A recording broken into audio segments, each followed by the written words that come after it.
কিছু রান্না শুধু পেট ভরায় না, বাড়ির কথাও মনে করিয়ে দেয়। যেমন রবিবারের দুপুর, গরম ভাত আর মায়ের হাতের সানডে স্পেশাল চিকেন। তাহলে আর দেরি না করে চলুন দেখা যাক এই চিকেনটা কিভাবে তৈরি হলো। প্রথমেই ধুয়ে রাখা চিকেনের মধ্যে পরিমাণ মতো নুন দিয়েছি আর দিয়েছি 200 গ্রাম জল ঝরানো টক দই।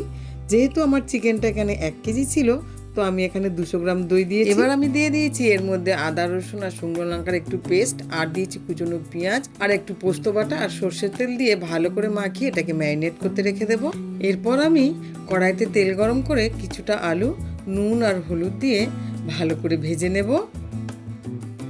এরপর আমি ওই সেম তেলের মধ্যে দিয়েছি কিছুটা মাখন, আর তারপর দিলাম তেজপাতা আর শুকনো লঙ্কা। এগুলোকে একটু ভাজা ভাজা করে নেব যাতে তেলের মধ্যে মাখনের স্মেলটা ভালো আসে। তারপর দিয়ে দিলাম কুচনো পেঁয়াজ। পেঁয়াজটা আমি একটু লাল লাল করে ভেজে নেব, আর তারপর দিয়ে দেব আমার আগের থেকে আদা রসুনের পেস্ট আর কিছুটা কাজু বাটা।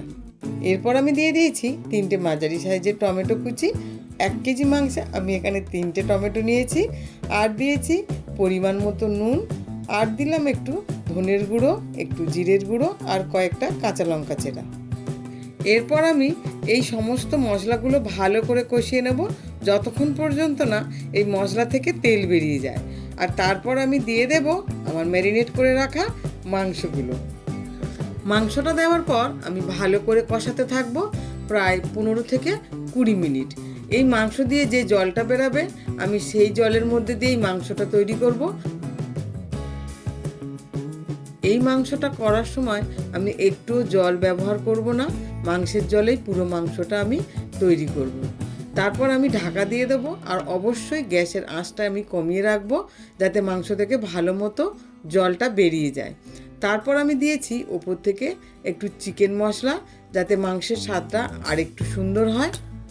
এরপর আমি দিয়ে দিয়েছি এর মধ্যে কিছুটা পরিমাণ কাঁচা দুধ, কারণ আমি আগেই বলেছিলাম যে আমি এই মাংসে জল ব্যবহার করব না, মাংসের জল আর এই দুধ দিয়েই পুরো মাংসটা আমি তৈরি করছি। কত সুন্দর একটা কালার এসছে দেখুন। এরপর 5 থেকে 10 মিনিট আমি এইভাবে মাংসটা মজতে দেবো, আর তৈরি হয়ে যাবে আমার সানডে স্পেশাল চিকেন রেসিপি। এই রেসিপিটা যদি আপনাদের ভালো লেগে থাকে তাহলে লাইক, কমেন্ট আর সাবস্ক্রাইব করুন।